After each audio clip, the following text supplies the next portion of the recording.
Great, Deepesh. Welcome to the podcast, and I'm looking to have a wonderful ride in this, 1 hour next, and hope like our audiences get a very valuable lessons throughout your journey that you are trying to contribute towards them. So, why do you want to be a co-founder? Or why do you want to start a company? Right? Is it like the bubble of startups, or like do you actually are hustling towards your goals and trying to pursue at the same time? So why now? And there is a lot of things that you might be thinking, but yes. So honestly, initially when joined college and stuff, that time I was even not actually joined college. Maybe in 11th and 12th grade, I was new to this new exposure of the tech world, and he like explained how he started his freelance journey and his startup journey in college itself, and that really excited me. And after that, we just jumped into tech, and I started doing all these small projects and tours and all that stuff. And I think in the second year of college, I got introduced to being a part of the startup culture, and that's when I realized how different it is when you're sitting in your on a table with like five founders and the first few employees, and you're ideating on stuff. You're actually building something interesting. You're building something from scratch. You don't know. You have like background knowledge of stuff. Everybody has complementing skills, and you keep getting it in the market. You have like you do customer discovery and stuff, but everything seems so exciting. And that's what I decided. Okay, yeah, this is something that I would want to pursue in the future. And so with my co-founder Michelle, I got an idea in this PVC market and stuff. Then that's when I'm like, okay, cool. Let's get to it. That's brilliant. Yeah, and actually the ecosystem of India is currently so pursuing, it's always pushing for the young entrepreneurs, the first time faces that trying to bring the rules and get into the market without worrying, and even the funding is flowing on a very good space as of now. And I hope like this brings a lot of fortune for your company. So can you just give us a brief about your company, like funding? Right. So we in one line we're a SaaS enabled marketplace. So what does that mean? What it means is what we provide SaaS software as a service to venture capitals, different angel investors, digital investment networks, and everybody who might need it to manage their deal flow, to manage their partners, tasks, documentation, communication, basically all front office, mid office, and back office tasks, whatever they might need. And apart from that, we're also building a marketplace of startups for these investors. We might get deal flow from various channels like angel investors, incubators, e-cells of colleges, etc., etc., and match the right investors to the right founder, because that is the biggest problem right now.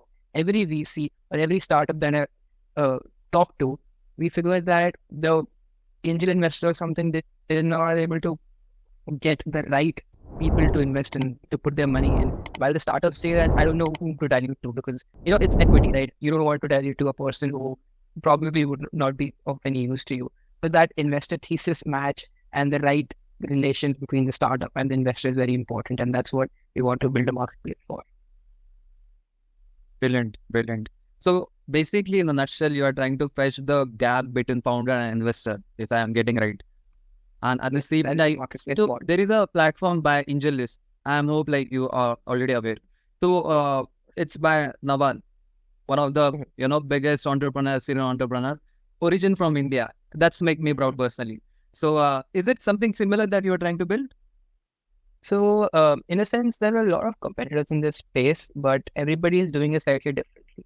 How we want to do it is we want to make it as exclusive as possible in the marketplace domain, and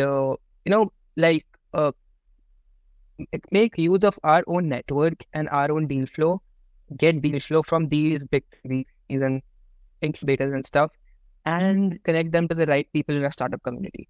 So we're building community of basically both startups and investors and performing the right matching based on what they say. And apart from that, this is something that we would like to implement like in the little bit of the future. But what we're implementing now initially is how to help both of these startups and investors individually. So for startups, we have tie-ups and stuff with consultancy firms and all that stuff. Like if they need maybe like from anything, if they need marketing, or if they might want to, get organized in tech, we have people who we could connect them to. If they want some investor contacts, they want some other startup contacts, they want to they want to talk to somebody in their space or something like that, then we connect them to them. So that startup community is one. And the investor part that now is the SaaS part, the software as a service part, where we're building portfolio management tools and different kind of deal flow management, LP management, and all that stuff. So that's where we're starting right now. Okay. Just coming back to the main point, we have an audience who are just getting started with, their entrepreneurship journey. They are thinking of an idea, right? So, getting started with an idea itself, it's a big, thing, and getting co-founders and the rest of the followed journey. So, coming up to your idea, when you had this specifically idea or identified the opportunity in your college, you had investors and startup founders. So, how did you, pursue the next step? Like, a problem identified है, basically next wala step. So I just wanted to, if you pinch in for that point specifically. Hey, so I feel that is the most important point because, I know and I've seen a lot of people who get like frame a problem or something. They feel that this is a problem. They build like an entire website, entire prototype and everything. And then they go out in the market and ask people, do you actually need it? And that's when they realize, okay, yeah, maybe if I do a lot of sales, I might be able to sell it to like 10, 15 people in the first year. But after that, it's not scalable. I can never become like a 100 crore company. And that's when they realize, oh, we need to pivot. I think the most initial part of your problem solution and like the entire identification and startup journey should be the customer discovery. So how we approached it was initially, we had a long vacation during December and January just a few months ago, and we went to a lot of events. I went to a couple events in Pune itself. So it was Google Developers Group's Dev Fest, and there was an AWS Community Days event. So both of these events had a very good professional audience. Mostly over the tech side, but it was really helpful though. And we pitched our initial idea to them. And honestly, the idea that we pitched that time, we've come a long way through that. We were trying to democratize the private markets that time. We were trying to build like a public market kind of a structure for private markets. And we realized that there are a lot of laws and regulations and a lot of different things that come into the picture with respect to logistics also. And, it just didn't seem viable that time. And that's what the feedback we got from them that time. And then we iterated over that. We tried to iterate over our marketplace. We got the small case model. We got the basket model and everything. And yeah, that's when we realized that the most important part is talking to your customers. Even if you think that a person might not be a direct customer, you should still, approach them, pitch your idea to them, see what they have to say. A lot of people be like, nahi, mera idea hai, main nahi bolunga, I want to keep it to me, वगैरह, वगैरह. I don't think anybody right now is getting like a very revolutionary groundbreaking idea who nobody has ever thought of or something like that. Because all those revolutionary ideas, most of them have already gone. Right now, it's like in this era, you will find competitor for everything that you think of. So it's not like what you're thinking nobody has ever thought of. Go out there, talk to people. Go out there, talk to people, get their feedback, and then iterate. And if you think that anybody can steal your idea, then maybe they're the better person to do it. So now, this is the next step, right? So you have the problem. Now you have, the idea. Problem and idea is the first stage. Now, second is like, who's the team? Who should you join? Who should you share the idea with? So how did you collaborate with your partners or like, your co-founders? So that's the next step. Like, what's your take over that? for sure. So I have two co-founders right now. We are three founding. We are three co-founders and a team of total 10 people. So how we formed that team was initially, so my first co-founder and I, both of us have been working together since the first semester of college. We've known each other for a long time. We've worked on practically everything together. And the first person she approached when she got this initial abstract idea was me, and then we built onto it. But after that, we struggled a lot in getting that third person or the fourth person. Like, who do we take? Who do we think would be the good person to get in our team? Like, two good starters from our college, they have dropped out of college now in the last year itself. And most of the people who we used to work with in general were from those two startups. And then we realized that, okay, yeah, we don't know a lot of people right now who, we've worked with a lot, and it's difficult to choose who to, ask to be a partner or something like that. And So yeah, so that time we kind of struggled a lot uh, during the hiring process. But I think the main quality that you should look at is enthusiasm, because skill set. Okay, yeah, you need a skill set, because see, if you want somebody to hire for like a CTO role or something like that, like a some like a particular niche role, then obviously you need that person to have that particular skill set, right? But in other roles like business, like normal operations and all that stuff, you need a person who is enthusiastic about things, who will take 10 sales calls in a day, who will go to people, who will pitch right, who will get you customers, who will uh, uh, do the exhaustive research, who will analyze the competitors, who basically would be like, if you put in like a thing, I want this to be done, that person will be like, oh yeah, 5 minutes later, I've already done it, or something like that, or I'm on it, I'll get back to you by tonight. So you need people like those, need that enthusiasm, you need that kind of that rigor uh, for that entrepreneurship spirit. So while we were working in a co-working space in college itself. A college has like a startup co-working space where a lot of startups work. They have their own tables and stuff. And that time, only Arushi and I were there. And this the person Arnav, he was actually working for the startup that time. And he saw us, and he was like, he's a big time finance guy. He's been into finance since like school, and he was really interested in this particular idea. He wanted to get into the space, so he approached us. And that time, obviously, we don't know him, so we're not sure about how to take him. So should we take him or not? But he was really enthusiastic. He used to like all through vacations and stuff. He used to be in contact. He used to, share his own thoughts, and and we found him to be really good. So we took him into the team, and then he grew up to be a co-founder with us. And further, yeah, then after that, once you have the basic team sorted, once you have a good founding members, then you just need a department. You need to take people for tech, for business, for sales, for all that stuff. Yeah, So luckily you got your co-founders from Manipal itself, like from your college itself, yeah, right? for sure, for You sure. brought this idea to the market or to your partners, co-founders, right? So So I didn't.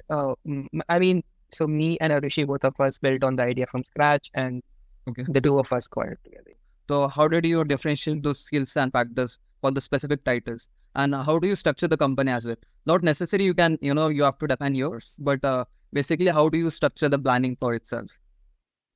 Right. So I feel that there has to be some sort of a line of command, because if everybody is like, uh, if there are two people conflicting views, whose view prevails. So we need to have a line of command eventually. And the best way to decide, obviously, if you go for CTO and all the positions, like I told you, CTO, CFO, CIO, or like uh, CMO, these are niche roles. These are like the best person in tech and management is going to take the CTO role. Person who is going to handle the finance on the CFO role. What comes in is going to be what the tougher part is going to be the CEO, the COO, and all that stuff, because those are generalist roles.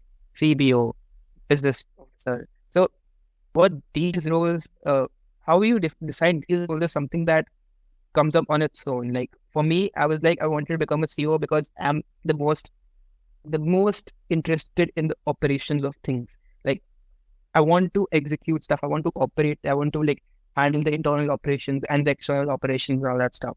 So that's where that really comes in.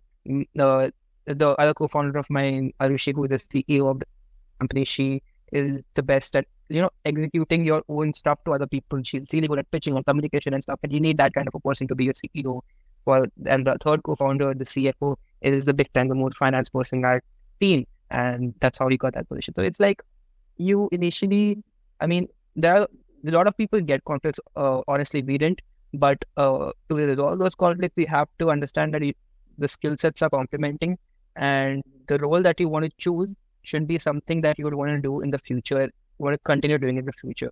Because as say student founders or something, you might not have the entire skill set to have a niche role right now, but you need to know that if you're taking up a niche role, you are going to like boil down to each detail of that particular role, of that particular niche, maybe let be marketing, finance, or tech, or whatever, and you will be handling that particular domain for your company for like rest of the 5 or 10 years. So you need to be ready for that, and if you're ready for that, you take up that role. and that's how you. I think that's how you decide which particular thing you want to take up. That's something interesting. Most of the time, I've seen people fighting for the CEO position. That's it has credibility and the command. But understanding the specific skills and positioning in that role, it's something maturity for the company itself. It's in favor to the companies and not for the personal favoring thing. I'm so glad this is coming from students like you and you're bringing this to the existing part as well. Now the crucial part, right? As you guys all a student, right? I'm not sure like every co-founder's parents might be agreeing like they should start their business or not. This is another conflict. But the major problem every startup faces is funding, right? So funding is also a later stage, but founders has to bring some certain cash on the table. So that capital, it might be 1 lakh rupees, 50,000 rupees, whatever. But just to get started, we need that cash. So how do you guys manage that? And what is the contribution? And how do you spend that, to bring the best out of the company? Because you have X amount of capital and you have to spend on, XYZ items. So how do you contribute that? Right. So, actually, for us, it's been like smooth in that sense because I think most of the money that people are going to spend is going to be on human resources, at least in the initial stage, the most initial stage. Because unless you're like a hardware company or something where you need a lot of money to build your prototype or something, when you have like a software prototype, you need tech people. You need to build a website. You need to build like the entire platform and all that stuff. And coming from an engineering college, we don't have a scarcity for that. So, Okay. like we are big time tech people. So Yeah. I mean, obviously we have 10 other things to handle in the startup. So we don't like necessarily code everything ourselves, but we have a couple developers from second year and first year of college, like our juniors who are really good. Do you pursue them as an intern or like how do you pay them? So right now it's like an intern kind of thing because obviously we don't have any money to pay out of our pockets right now, right? I mean, we'll have whatever we pay, it'll be directly out of our pockets. So right now we're completely bootstrapped, so we're not paying them right now. But like sometimes we need to get some freelance work done and stuff. So you need to pay like a little bit stuff. Like maybe if you want like your design or something like that, then you might have to spend a few bucks. But honestly, a lot of competitions, like in our college itself, we had a pitch tank competition where all the startups in your college pitch to the investors and the entire college thing, and the ESL of the college, and the winners and all, they get some prize money and stuff. So that's where we won that competition, and we got like 50K, and we haven't spent that much yet. And there are a lot of things like there are a lot of programs which give some grants, a lot of competition hackathons where you can win prizes. There are a lot of programs where you can get tech credits, like you can get AWS credits, and you can get a lot of you can get servers and all for free. You can get databases and all that stuff. You can get a lot of credit which you can use. So I feel that at early stage, the most early stage, instead of diluting to somebody or taking a loan or something, you should leverage these, because there are every you go up on Devfolio or Unstop or all these places, you'll find like 10 competitions every single day. And if you think your idea is good, if you think your work is good, if you think what you've built is good, what you're building is good, you'll be able to win a lot of them or like get some prize money out of them. And I think that much is enough for handling the initial work. Obviously, this is coming from a person who's been from an engineering college, and they're not, they don't have to spend a lot on the tech on their own, because they can do stuff on their own. They don't have to hire other people from outside and pay a lot of money to build their website.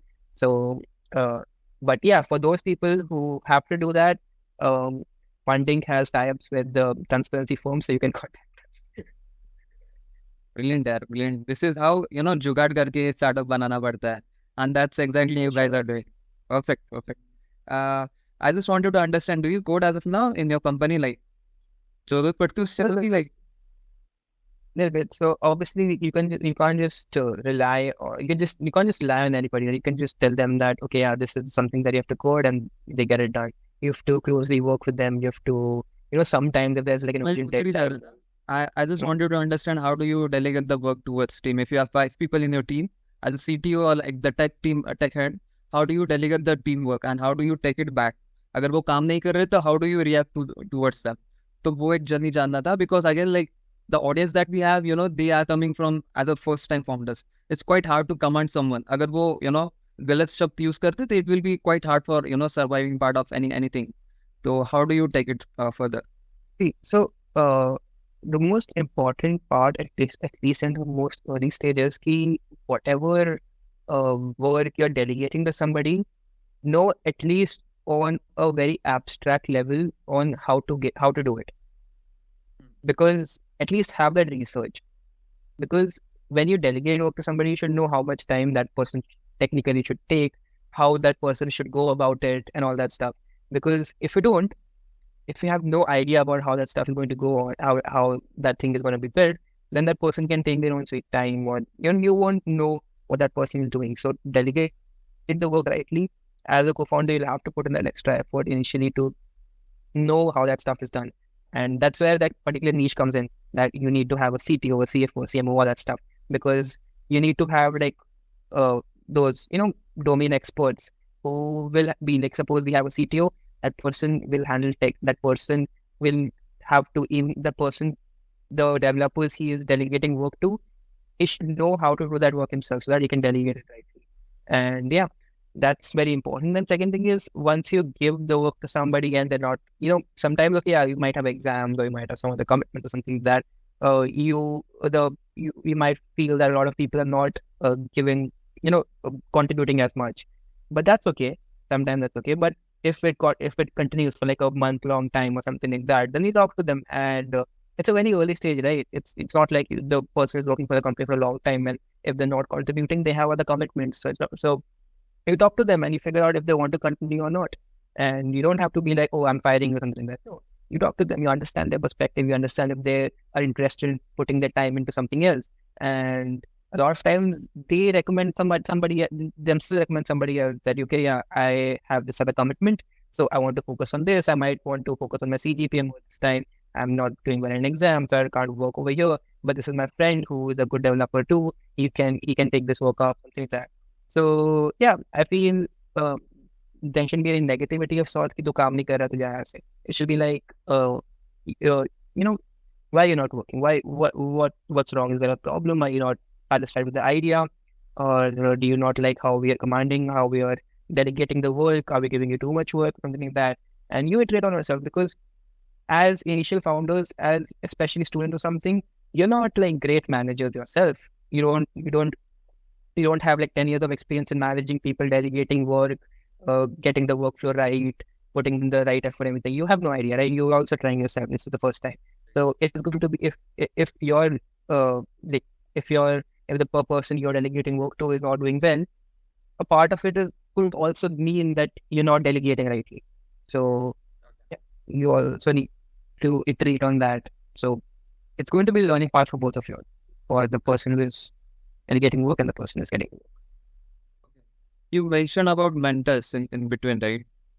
Let's add a word about the mentors. How mentors can play a very pivotal role in certain journey or perseverance role.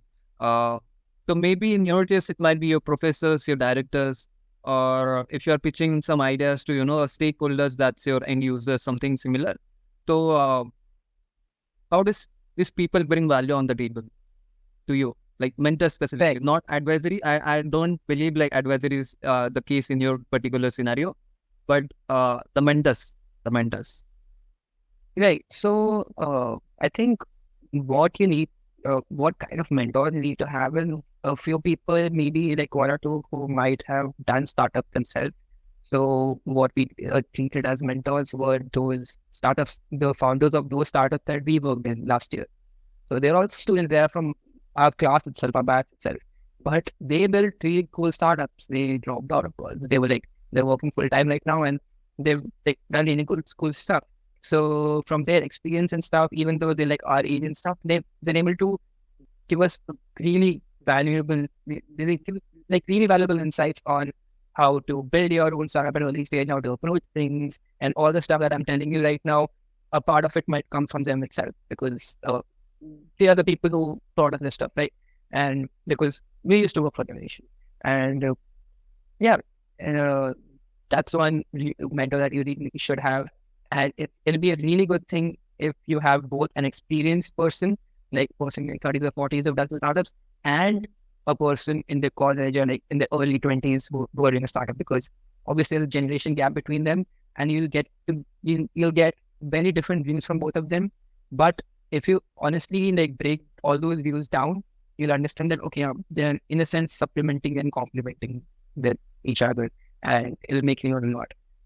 Another kind of mentor that you should have is like your customers, a person who would be essentially one of your ideal customer and has a good experience in the market. Like for us, it'll be like a good VC or like person who is like, working in like some of these PVC markets, something like that. Because they'll be able to understand the problem better. They'll be able to relate to it, and they'll be able to, since they're experienced in the market, they'll be able to guide you through that particular journey. And yeah, for sure, you get a lot of mentors with your niches. Like if you're like a CFO, you might have your finance professor, tech, you might have engineering professor, whatever.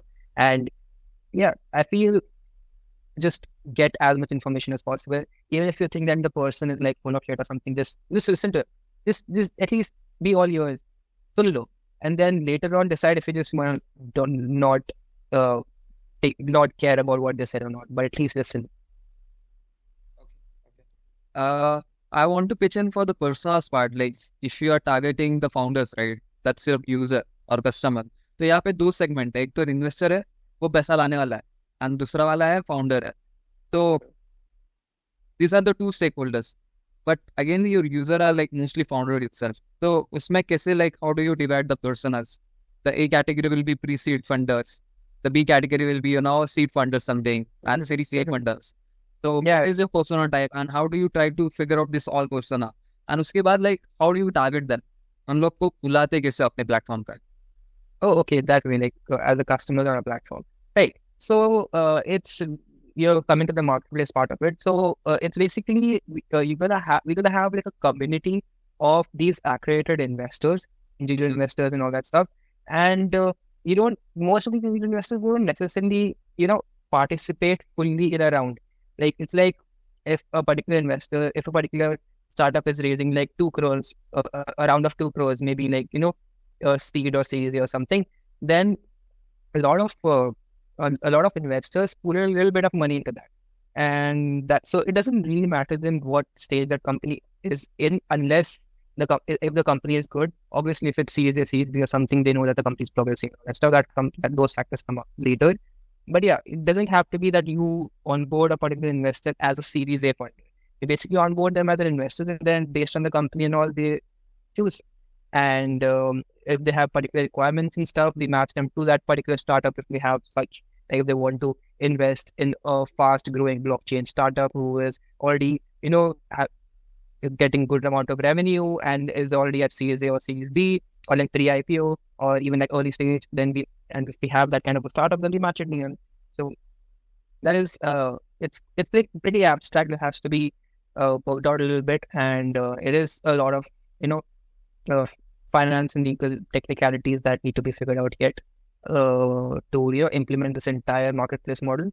But on a very basic level, it is going to be like having a good community of accredited investors, having a good community of startups, and if a startup even wants to raise like a bridge round or something of like 15-20 lakhs, we should be able to provide it. Okay. You're doing like marketing, like social media marketing or whatever means of marketing, anything in there? More than marketing, we are kind of doing sales right now because we personally having meetings with whatever startups and stuff we want to onboard and all. We're not open in the sense that we are putting out forms, come to us and then go into people right now. Because we want to we want to keep things exclusive right now, and since we're very early stage, we want to focus on the few clients that we have before jumping out into public. Okay. So there is no strong marketing as of now. That's not needed. So you're trying to go and get the market slow and steady. And once you get the things done, you start marketing and targeting those people who have already enrolled. If I'm getting right. Perfect. अच्छी journey, starting from an basic idea till what we are trying to do. So आपका अभी product ready है? So we have part of the product ready. We have a MVP for the marketplace ready in a sense.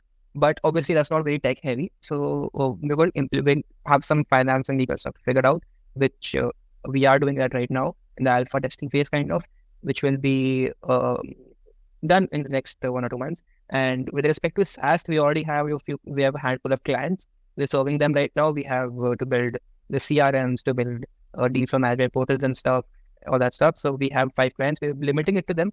We pitched it to 5 people and we got commitments from all 5. And so we are focusing on those 5 right now. We're building like as personalized and as good platforms for them as possible. And then we aim to retain those clients and then later on see how we can progress further.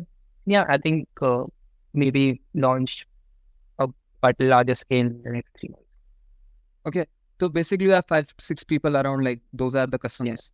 तो आप लोग को like how do you manage, like उनसे feedback लेते हो आप constantly and try to implement directly? For sure. At every stage of the way, we are in contact with them. A good question, because we're also learning, right? We're also building the product as initially you have to personalize things for your customers to be able to generalize for a larger amount of customers. So right now, in that alpha beta testing phase to get feedback and iterate on that product. Most of the persons or founders miss out on this particular aspect. They try to build the whole product and get it into the market, and then he gets scared, like why people are not responding for the perfect product that he was dreaming into. So the illusional mind that he was into, it creates breakdown whenever he's into the market. For sure. So I even like prefer, like whenever you start with the idea itself, you should have customers on board itself. They might be your friend, family, long distance customers, whatever part. But it should be on table just to get you guided throughout the journey of the product, because they are the user, not the founder, if you agree. For sure. Right. Lastly, like, as you are coming from this background where you are trying to get in touch with, investors and founders itself, I'm sure like you have, got in touch with a lot of founders and investors. So is there any advice that you want to give to any founders who are raising their funds from the perspective of investor itself, like what investor look, and you might be ready in your pitch deck, or, you might be ready with your business model specifically that you have, figured out yet? Right. So I think how you should go about it is first, especially while pitching, be sure of few things. One, you should have a very good hold on the market. You should know exactly who your customers are going to be, like your ideal customers, and some like futuristic customers, like ambitious customers that maybe these can also use our product. You should have a hold on them. You should know what the market is, where you want to put your product in. You should know what you're building. Even if you don't have a prototype yet, you should know exactly how your product roadmap is going to be, what is your pipeline, and what you're going to build. And both of them should be complementing like a problem and solution kind of way. And I think, that's the main thing.